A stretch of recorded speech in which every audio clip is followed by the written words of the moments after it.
Maksudnya udah ya, Sari ya? Udah, Bu. Udah Bu, udah oke Bu. Oke ya. Baiklah teman-teman, kita mulai aja ya, Bu. Ya, ya. Assalamualaikum warahmatullahi wabarakatuh. Waalaikumsalam warahmatullahi wabarakatuh. Sebelum kita mulai, teman-teman, marilah kita membacakan surat Al-Fatihah bersama-sama. Al-Fatihah. Bismillahirrahmanirrahim. Bismillahirrahmanirrahim. Alhamdulillahirabbil alamin arrahmanirrahim maliki yaumiddin. Iyyaka na'budu wa iyyaka nasta'in. Ihdinas siratal mustaqim. Siratal ladzina an'amta 'alaihim ghairil maghdubi 'alaihim waladdallin. Baik, teman-teman, marilah kita simak kajian dari Bu Ella hari ini. Waktu dan tempat kami persilakan. Nggak mau lihat ya? Gak apa-apa. Bismillahirrahmanirrahim. Assalamualaikum warahmatullahi wabarakatuh. Waalaikumsalam warahmatullahi wabarakatuh. Alhamdulillahirabbil alamin. Allahumma sholli ala Muhammad wa ala ali Muhammad. Puji syukur kehadirat Allah Subhanahu wa taala atas segala karunia yang diberikan. Alhamdulillah. Dan izin Allah hari ini kita masih diberikan kesempatan oleh Allah untuk bisa mengikuti kajian Ba'da Subuh di bulan suci Ramadan ini. Alhamdulillah hari ini kita sudah sampai di hari yang ke-7 ya? Iya. Iya, Bu. Ya, Alhamdulillah. Semoga ibadah kita yang sudah 6 hari yang lalu Allah berikan nilai yang terbaik ya. Hari ini kita akan mencoba membahas bersama-sama Quran surat ke-7 ya, surat ke-7 ayat 199. Ayat 199. A'udzu billahi minasyaitonir rajim. Bismillahirrahmanirrahim. Khuzil afwa wa'mur bil urfi wa'rid 'anil jahilin. Jadilah pemaaf dan suruhlah orang mengerjakan yang ma'ruf serta jangan pedulikan orang-orang yang bodoh gitu ya. Nah, jadi hari ini kita akan membahas tentang ayat-ayat tentang memaafkan ya. Jadi salah satu sifat Allah yang banyak sekali disebut di dalam Al-Quran itu adalah Ghafur ya, memaafkan. Jadi Allah yang memaafkan, punya sifat yang memaafkan. Ghafur itu akar katanya Ghafaro. Ghafaro itu artinya membuka ya. Dia juga selain memaafkan, membuka diri. Artinya Allah itu sangat membuka dirinya untuk hamba-hambanya yang mau bertaubat. Allah itu sangat membuka diri kepada hamba-hambanya yang mau mengakui kesalahannya, yang ingin merubah menjadi lebih baik gitu ya. Jadi Allah sangat membuka diri untuk memaafkan ya. Sehingga di dalam hadis dikatakan sesungguhnya Allah membentangkan tangannya pada waktu malam untuk menerima taubat orang-orang yang buat kesalahan di siang hari ya. Dan Allah membentangkan tangannya di siang hari untuk menerima taubat orang-orang yang berbuat salah di malam hari. Jadi sampai matahari terbit dari arah barat, artinya sampai nanti datangnya hari kiamat, ya pintu taubat itu masih sebelum diterima gitu ya, sebelum datangnya nanti hari kiamat yang 40 hari itu gelap. Nah itu udah nggak diterima lagi taubat seseorang. Jadi kalau apa namanya secara pribadi orang pribadi itu kalau dia sudah nafas sampai di tenggorokan ya, nah itu udah nggak bisa diterima. Jadi tapi sebelum itu Allah sangat sangat berkehendak pada hamba-hambanya untuk bisa kembali kepada Allah gitu ya. Jadi sifat memaafkan. Ya. Dan diri kita ini kan diciptakan oleh Allah gitu ya. Dan di dalam Al-Quran surat 30 ayat 30 bahwa kita ini diciptakan atas fitrahnya Allah ya. Fitratallahi fataran nas 'alaiha. Jadi Allah menciptakan manusia ini dengan fitrah dirinya gitu. sama kayak di Quran surat 32 ayat 9, summa sawahu wa nafahu fihi mirruhihi, ya. Jadi setelah sempurna maka Allah tiapkan ruhnya. Nah, jadi di dalam diri kita ini ada ruh Allah, ada fitrah Allah. Jadi artinya ada sifat-sifat keilahian, jadi sifat-sifat Allah yang ada dalam diri kita. Jadi ketika Allah maha memaafkan, mempunyai sifat memaafkan yang ghafur tadi, maka seharusnya kita sebagai manusia pun juga bisa untuk mencontoh sifat Allah gitu ya. Makanya takhallaqu bi akhlaqillah. Jadi berakhlaklah kamu seperti akhlaknya Allah gitu. Karena kita ini adalah identitasnya Allah gitu. Jadi ketika Allah bisa memaafkan, tentunya kita harus bisa memaafkan karena fitrah diri kita, fitrahnya Allah. Jadi ketika kita tidak bisa memaafkan, maka tandanya itu kita sudah tidak pakai lagi fitrahnya Allah. Artinya kita sudah keluar dari fitrah diri kita sebagai manusia, gitu ya, sebagai manusia. Nah, memaafkan itu, kenapa ada kata memaafkan gitu ya? Itu karena ada orang lain berbuat salah, ya, bisa jadi orang lain berbuat salah kepada kita, kemudian kita menjadi nggak suka, jadi kesel, ya, akhirnya jadi marah, tidak ridho dengan orang yang berbuat itu kepada diri kita, itulah menyebabkan kita menjadi marah. Nah, dan marah ini marah-marah yang berlanjut gitu ya, yang berlanjut ini yang terus-menerus berlanjut dalam diri kita itu dapat menghasilkan perubahan anatomis atau struktur tubuh dan fisiologis atau secara sistem ya dalam diri kita, sistem tertentu pada diri kita itu pada sejumlah organ tubuh itu akan mengalami perubahan ya, yang nanti akan dapat menimbulkan penyakit gitu ya. Nah ini jadi akan saya kasih tahu sedikit apa sih yang terjadi dalam diri kita secara ilmiahnya ya, secara ilmiahnya ketika kita marah gitu, sehingga nanti kita akan wah kalau marah kita akan menyakiti diri sendiri gitu. Artinya kita sudah setelah tahu ini usahakan jangan sampai kita marah yang berlebih gitu ya. Ya marah itu ya memang semua orang tuh punya rasa marah karena semua orang tuh punya perasaan ya. Karena punya perasaan maka semua orang pasti punya yang namanya marah. Cuma makanya Allah tuh tidak menyuruh kita menghilangkan marah, tidak. Tapi yang Allah suruh itu hanya menahan ya, hanya menahan amarah ya. Nanti kita akan bahas suratnya ya. Jadi sebelum kita bahas suratnya saya akan sedikit memberikan gambaran apa yang terjadi pada diri kita ketika kita marah gitu ya. Jadi tadi marah yang terus-menerus yang berlanjut maka itu akan lama-kelamaan akan memberikan dampak buruk terhadap kesehatan kita ya. Karena ketika marah orang itu akan mengeluarkan hormon yang namanya hormon adrenalin ya. Di mana hormon ini yang akan membuat detak jantung kita meningkat. Ya. Detak jantung kita meningkat dan memompa darah secara maksimal ke otak kita, ke kepala kita gitu ya.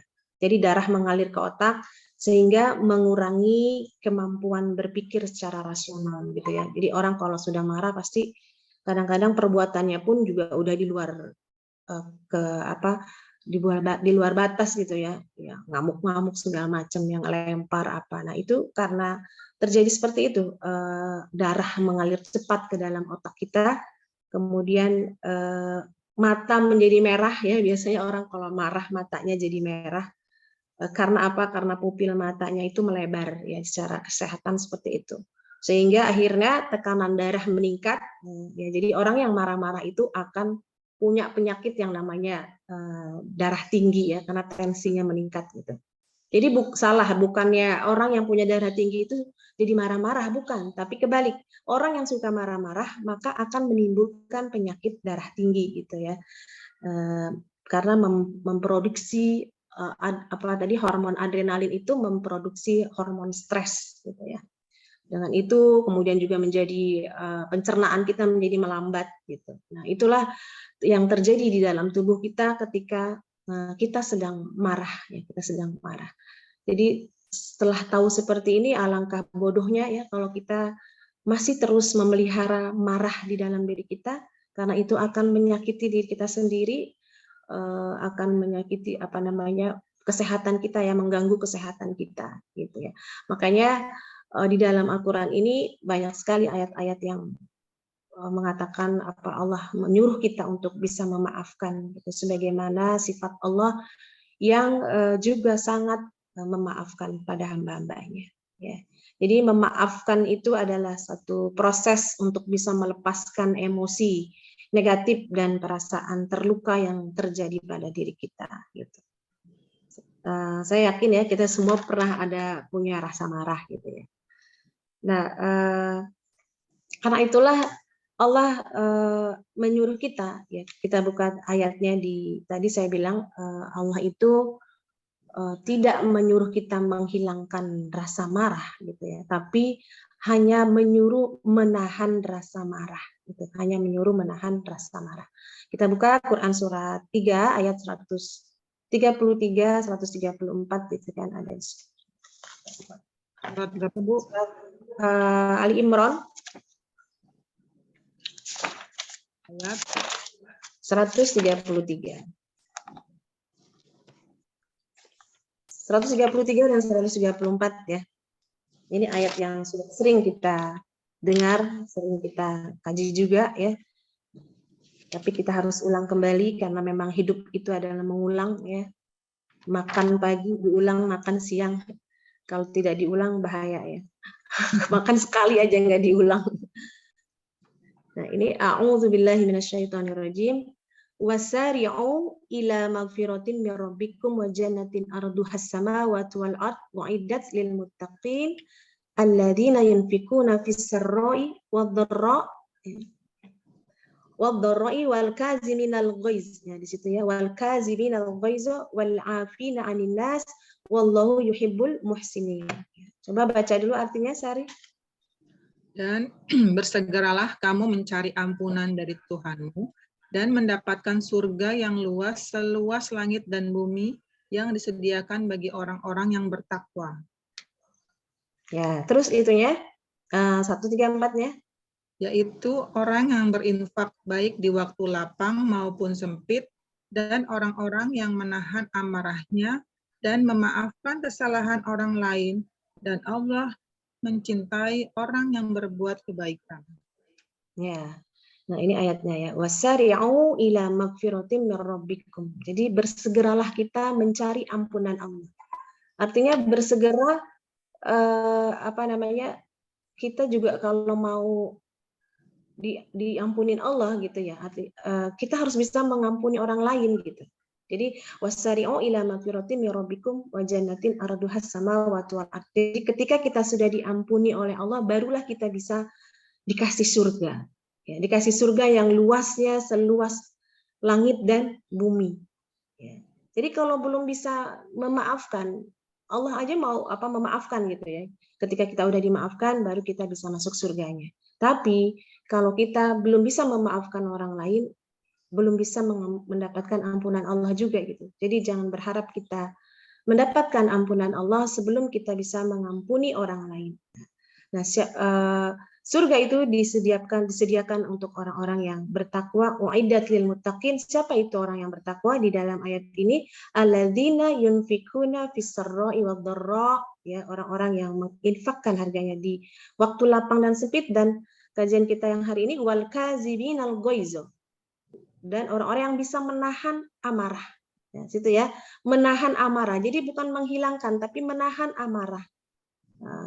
Nah, di sini Allah menggunakan kata-katanya goizo. Jadi dalam bahasa Quran itu kata marah itu ada dua, ada goizo, ada godoba, godob ya. Kalau godoba itu marah secara fisik ya, misalnya dia melempar atau merusak-rusak apa gitu ya, itu namanya marah yang godob, secara merusak gitu ya. Secara fisik, merusak secara fisik. Tapi kalau goizo ini marah yang secara batin ya. Biasanya kita kalau marah kesel sama orang itu kan akhirnya jadi kebawa ke pikiran ya, ke pikiran kita, ke perasaan kita. Nah, itu marah secara batin ya gitu ya. dan itu lebih sulit untuk biasanya orang kalau udah dia melakukan sesuatu udah lega gitu. Tapi kalau dia masih ada di hati itu yang namanya marah itu masih susah ya, masih sulit untuk dikeluarkan jadi kita susah untuk melepaskan gitu ya, susah untuk melepaskan. Makanya di sini tahan yang di hati itu, yang di pikiran itu ditahan. Jangan sampai kita berbuat menjadi yang godob gitu. Jadi dari marah secara batin dulu, nanti baru kalau udah orang nggak bisa nahan, maka dia akan marah secara godob gitu. Makanya di dalam Al-Fatihah, itu kita mintanya ihdinas siratal mustaqim siratal ladzina an'amta 'alaihim ghairil maghdub. Ya, itu ghairil maghdub alaihim. Jadi bukan ghairil goiz gitu ya, tapi maghdub. Tapi orang-orang yang marah yang dimurkai Allah gitu. Jadi murkanya Allah nanti kan ya sudah secara fisik kan, kalau udah di akhirat nanti kan. Kalau udah di neraka itu udah secara fisik ya, dibakar, diapain, nauzubillah min dzalik. Segala macam yang ada di neraka itu artinya sudah marah yang godob ya, marah yang godob. Nah, ini kita harus bisa menahan amarah gitu ya. Dan di dalam hadis pun dikatakan bahwa orang yang kuat itu bukan orang yang menang di dalam adu jotos atau adu kekuatan secara fisik ya, tapi orang yang kuat itu adalah orang yang bisa menahan amarahnya, orang yang bisa menguasai diri emosinya gitu. Itulah orang yang kuat. Nah, untuk bisa kita mempraktekkan gitu ya. Lagi-lagi kita kembali kepada Al-Qur'an. Kita tanyakan Al-Qur'an bagaimana caranya kita bisa menahan amarah ini gitu ya. Karena semuanya di Al-Qur'an ya, petunjuk untuk diri kita tidak lain hanya dalam Al-Qur'an ya. Jadi untuk bisa memahami itu kita bahas ayat-ayat yang bersentuhan dengan marah gitu ya. Nah, yang pertama, marah itu adalah sumber masalah. Ya, untuk bisa nanti. Apa Bu? Matrah. Marah itu adalah sumber masalah. Nah, di Quran surat 21 ayat 87. 2187. Ya. 21. Sudah ada yang ketemu? Baca artinya? Sebentar Bu. 2187. Oh, 87. Ya. Dan ingatlah kisah Yunus Ya. ketika dia pergi dalam keadaan marah, lalu dia menyangka bahwa kami tidak akan menyulitkannya. Maka dia berdoa dalam keadaan yang sangat gelap, tidak ada Tuhan selain Engkau, Maha Suci Engkau, sungguh aku termasuk orang-orang yang zalim. Ya, kita fokus di sini ya. Dan ingatlah kisah Zunnun, yaitu Nabi Yunus ya, ketika dia pergi dalam keadaan marah. Kenapa dia marah? Dia pergi karena dia syiar agama Allah, tidak ada satu orang pun yang mau menerima dia ya, sehingga dia emosi ya, Nabi Yunus emosi dan dia meninggalkan umatnya itu dalam keadaan yang marah. Kemudian kata Allah, lalu dia menyangka bahwa kami tidak akan menyulitkannya. Nah, jadi Nabi Yunus lupa kalau dengan marah itu bahwa sesungguhnya Allah tidak menyulitkan dia. Nah, dari sini kita bisa ambil kesimpulan bahwa marah itu akan menimbulkan masalah. Iya kan? Di situ ini ayatnya kan. Apakah dia menyangka bahwa Allah tidak akan memberikan dia kesulitan-kesulitan gitu. Nah, makanya setelah marah itu kan Nabi Yunus ketika naik kapal itu kemudian kapalnya ada yang bocor atau bagaimana tuh ceritanya ya, akhirnya harus ada orang yang dikeluarkan gitu ya, yang dikeluarkan dari kapal itu, dan Nabi Yunus yang akhirnya setelah dipilih diundi itu, akhirnya dia yang dibuang ke dalam lautan. Nah, itu kan kesulitan-kesulitan ya. Kemudian di dalam lautan dia dimakan oleh ikan ya, ikan paus, dia berada di dalam perut ikan. Nah, kemudian dia berdoa seperti ini ya, tapi yang bisa kita ambil hikmah dari doanya Nabi Yunus ini adalah bahwa Nabi Yunus dia berdoa bukan minta keluarin dari ikan, tapi dia hanya la ilaha illa anta, ya, subhanaka inni kuntu minaz zalimin gitu. Yang dia ucapkan, dia memuji Allah ya, dan mengakui bahwa dia orang yang salah gitu. Akhirnya Allah memaafkan dia, dikeluarkan dari perut ikan. Nah, jadi dari sini kita bisa ambil tadi satu pelajaran bahwa marah itu adalah sumber daripada masalah. Kita akan banyak kesulitan-kesulitan ketika kita marah. Coba deh ya, kalau kita marah sama tetangga, ya kan, marahan sama tetangga, itu akan menyulitkan diri ya. Kadang-kadang mau lewat nih, nunggu dulu orangnya ada nggak di depan kan gitu ya. Pasti semua tuh mengalami kayak gitu tuh. Ada enggak gitu kan, akhirnya jadi sulit ya.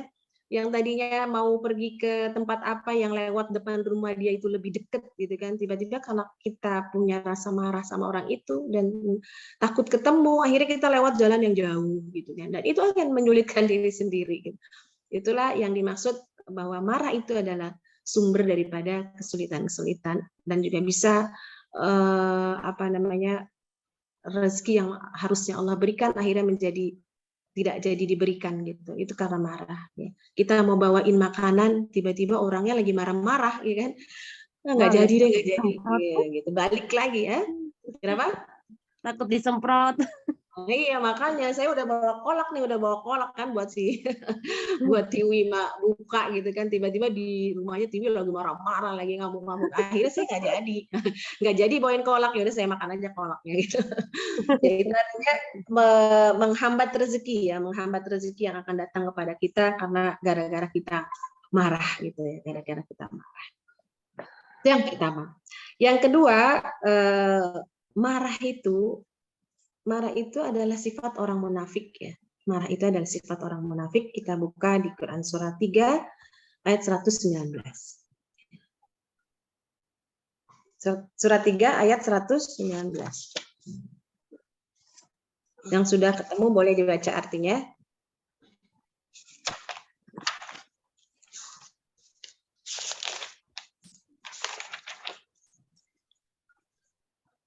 Berapa, Bu? 119. Kamu menyukai 119 ya.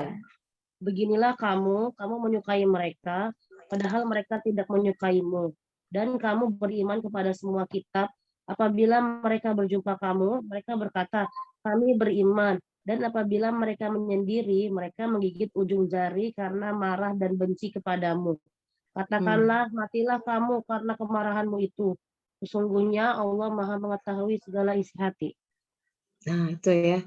Jadi di sini ada kata-kata kul mutu bigoizikum, maka matilah dengan kemarahanmu. Jadi artinya marah itu juga di sini kan sifat orang munafik ya. Rasulullah senang sama orang-orang Quraisy gitu ya pada waktu itu, mencintai, tapi mereka tidak mencintai Rasul. Padahal kalau di depan Rasul bilangnya beriman, padahal mereka tidak mengimani Rasul gitu. Dan akhirnya Allah bilang kul mutu bigoizikum, maka matilah kalian atas kemarahanmu. Artinya akan Allah matikan potensi baik dalam diri. Ya, kalau orang marah itu, maka yang akan timbul kan perbuatan perbuatan yang mungkar gitu ya. Makanya orang marah itu bisa ngamuk-ngamuk, bisa berbuat yang tidak baik gitu, karena memang jadi mati potensi baiknya karena orang yang marah tadi. Kul mutu bigoizikum, matilah kamu dengan kemarahanmu, dengan goizmu kamu itu. Ya, makanya dalam Al-Quran di ayat yang lain itu Allah mengingatkan. Jadi kita kalau marah harus bagaimana sih? Kalau marah gimana sih? Sebelum ke sana nanti itu terakhir ya jawabannya dan bagaimana kita harus meredakan emosi marah itu. Nah, jadi yang kedua ini bahwa sifat marah itu adalah sifat-sifat orang munafik gitu ya. Dan kita jangan sampai menjadi orang-orang yang mempunyai sifat kemunafikan ya, menafikan. Itu yang kedua, marah itu adalah sifat orang munafik ya. Yang ketiga,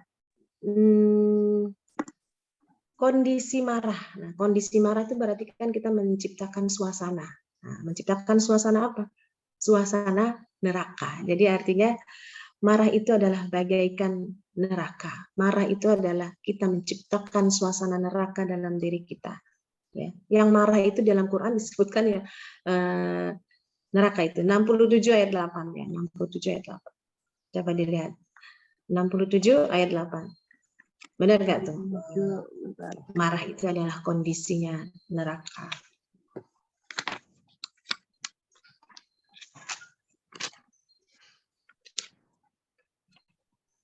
Al-Muluk ya, Bu? Ya. Maka janganlah engkau patuhi. Berapa sih?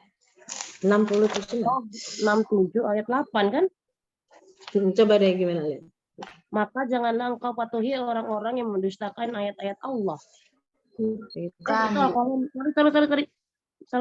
Salah. Hampir Coba, meledak coba yang karena marah. Tiap kali Oke, yang ada udah ketemu. hampir Gimana meledak, baca lagi? hampir meledak karena marah. Tiap kali ada sekumpulan orang-orang kafir dilemparkan ke dalamnya. Penjaga-penjaga neraka itu bertanya kepada mereka, apakah belum pernah ada orang yang datang memberi peringatan kepadamu di dunia?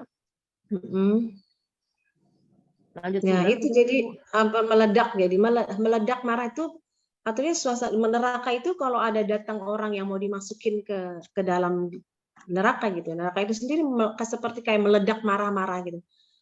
Jadi nanyain gitu, emang belum datang apa orang yang ngasih tahu kamu, emang kamu belum dengar kebenaran gitu. Jadi sambil marah gitu. Jadi artinya orang marah itu adalah potensi neraka gitu ya. Orang marah itu kan nggak mau denger ya. Orang marah itu nggak mau denger loh. Coba kalau kita tutup telinga kita, tutup coba, semua tutup. Telinganya dua-duanya ditutup. Apa yang terdengar tuh? Suara apa? Berdengung, Bu. Enggak, suara apa? Kayak gemuruh kan? Iya. Nah, kayak gemuruh ya. Jadi gambarannya seperti lah gemuruh api. Gemuruh api neraka gitu ya.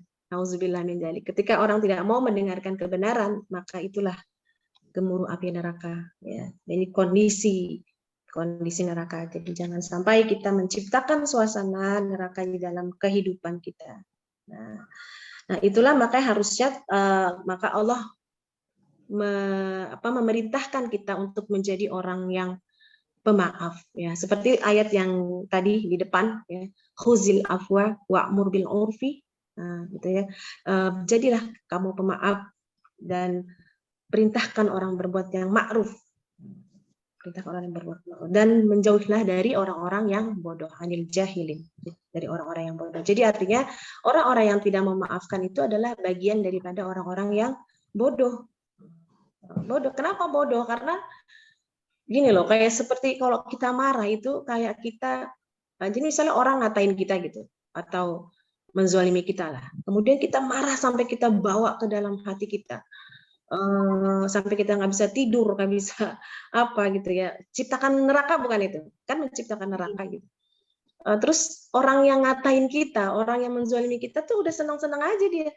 Udah nggak mikirin kita lagi, udah gitu ya. Terus kita malah terus, harusnya kan kita ilangin tuh penyakit marah itu, karena menyakiti diri sendiri. Harusnya ketika misalnya katakanlah jarum, kita ditusuk jarum sama orang ketika kita marah gitu, jarumnya udah kita buang, tiba-tiba kita ingat lagi artinya kita ambil lagi itu jarum yang udah kita buang, kita tusuk-tusukin lagi diri kita tusuk-tusukin diri lagi, sakit lagi gitu. Seperti itulah gambaran marah. Makanya jangan mau gitu loh, jangan mau diperintahkan kita marah, karena itu perintah setan juga ya.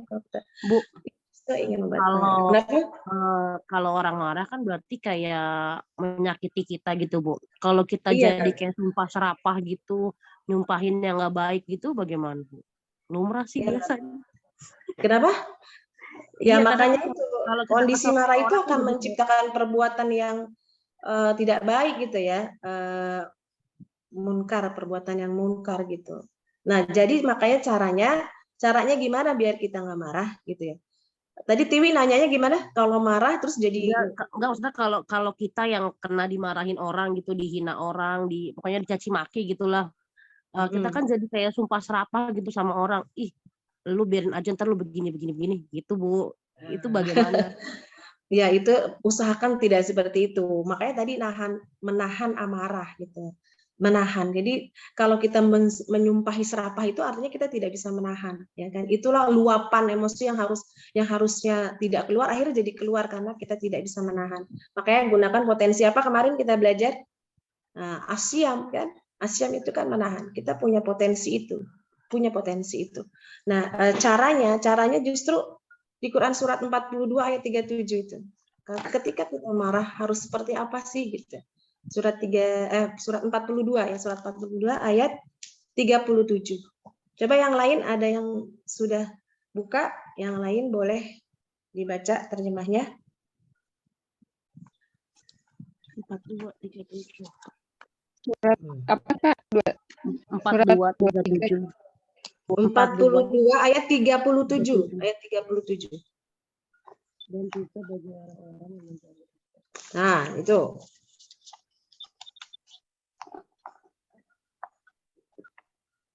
Dan juga bagi orang-orang menjauhi dosa-dosa besar dan perbuatan-perbuatan keji, dan apabila mereka marah segera memberi maaf. Nah, itu dia ya. Apabila marah segera memberi maaf. Ya, itulah ciri-ciri orang yang menjauhi dosa-dosa besar tadi itu. Menjauhi sumpah serapah, ya kan? Dosa-dosa itu kan. Nah, jadi segera memberi maaf sebelum orang itu minta maaf kita sudah memaafkan. Ya, karena kalau cuma dicaci maki gitu ya, yang penting Allah nggak marah deh sama kita gitu.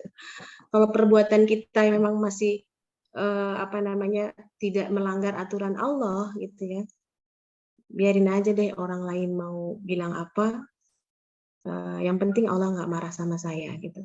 Perbuatan saya tidak bertentangan dengan Quran, perbuatan saya tidak melanggar aturan-aturan Allah gitu ya. Jadi segera memaafkan. Nanti turun tuh yang emosi yang tinggi ya,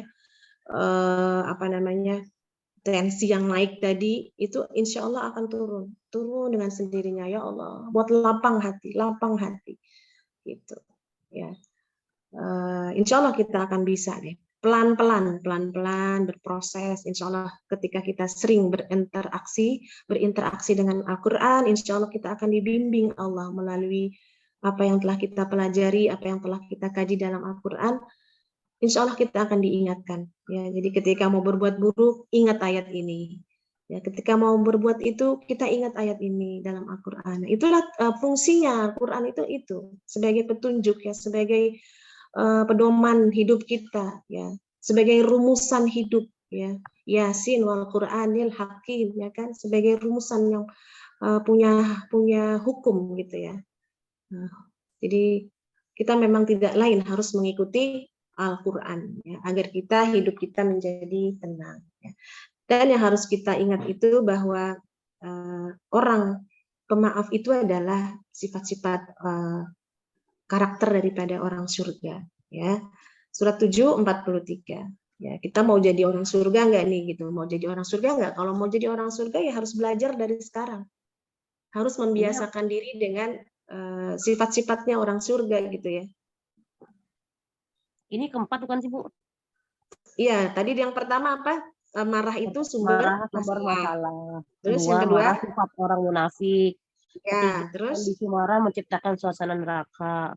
Ya, sekarang menjadi pemaaf itu adalah sifat-sifat atau karakter daripada orang-orang surga. Ya, surat 7:43. Menjadi pemaaf. Surat 7:43. Al-A'raf. Ya.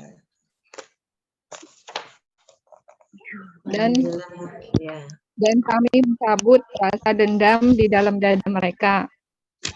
Di bawahnya mengalir sungai-sungai. Maka berkata, segala puji bagi Allah yang telah menunjukkan kami ke surga ini. Kami tidak akan mendapat petunjuk sekiranya Allah tidak menunjukkan kami. Sesungguhnya Rasul-Rasul Tuhan kami telah datang membawa kebenaran. Diserukan kepada mereka, itulah surga yang telah diwariskan kepadamu, karena apa yang telah kamu kerjakan. Nah, itu ya, dicabut dendam. Orang surga itu dicabut dendam, Dengan itu mereka diberikan surga. Jadi artinya ketika kita bisa mencabut dendam dalam diri kita terhadap orang lain ya. Jadi mulai sekarang kita buang semua itu, buang semua rasa marah kepada si A, si B. Kita lapang hati aja, lapang hati dan doakan kalau memang masih dia berbuat buruk ya, doakan terus. Insya Allah orang yang bermusuhan dengan kita, apabila kita selalu mendoakannya, kita balas dengan kebaikan, itu Allah jamin orang yang memusuhi kita itu akan seperti teman setia. Nah, itu ada tuh di dalam Quran tuh. Makanya kita harus yakin itu. Surat berapa itu? Surat 41 ya. Sebentar surat. Ya.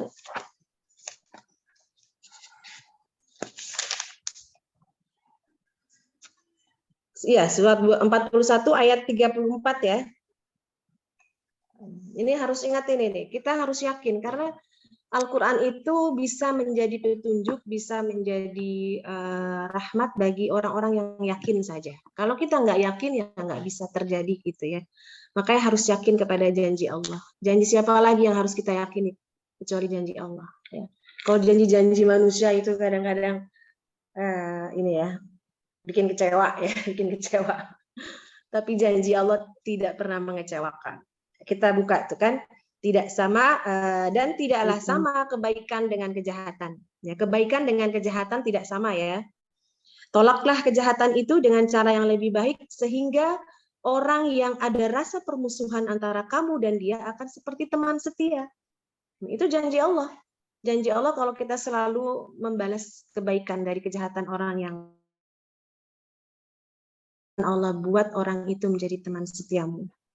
Itu janji Allah. Makanya jangan kita terpengaruh lagi dengan omongan orang di luar, kebanyakan orang gitu ya. Yang kemarin juga saya sudah contohkan. Jadi mau memaafkan karena dengar omongan orang, jangan maafin, nanti dia ngelunjak, nanti kamu tambah diinjak. Nah itu kita nggak ketika kita melakukannya berarti kita tidak yakin dengan janji Allah yang tadi. Kita tidak yakin dengan Al-Quran. Tidak yakin bahwa Allah akan membuat orang itu akan menjadi baik sama kita. Karena secara logikanya juga kalau kita jahatin orang, terus orang itu kok baik-baik terus gitu, nggak pernah membalas, nggak pernah berbuat kembali jahat kepada kita, lama-lama kan orang yang berbuat jahat juga, ini orang baik banget ya gitu, gue udah apain aja masih aja senyum, masih aja. Nah lama-lama dia kan, udah deh gue nggak mau berbuat jahat lagi sama dia gitu. Nah, akhirnya karena kita menunjukkan sifat yang baik, akhirnya dia pun juga akan menjadi ingin berteman kan gitu ya. Nah itu harus kita yakini, itu harus kita yakini. Jadi harus yakin bahwa pemberian maaf itu sangat luar biasa. Ya. Jadi nanti manfaat daripada memaafkan itu adalah salah satunya bahwa kita akan menjadi orang yang mulia, ya, dimuliakan oleh Allah, ya, jadi orang yang mulia. Ya sebetulnya sih memang ini ya ada pilihan ya, Allah kasih pilihan bagi kita apabila kita dizolimi gitu ya. Itu pilihannya ada 3. Apakah kita mau membalas? Itu boleh aja, mau membalas boleh aja. Kita lihat di Quran ya, Quran surat 42 ayat 40.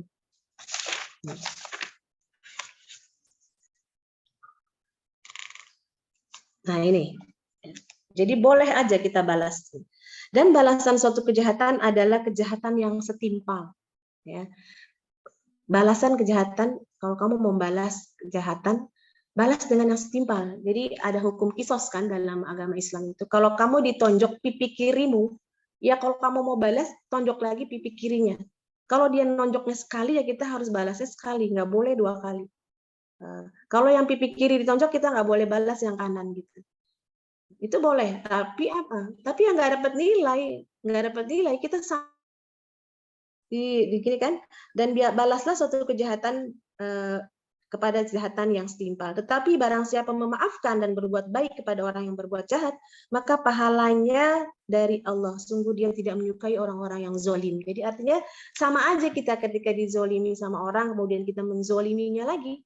Sama-sama kita dicap sebagai orang yang zolim sama Allah. Dan Allah tidak menyukai orang-orang yang zolim.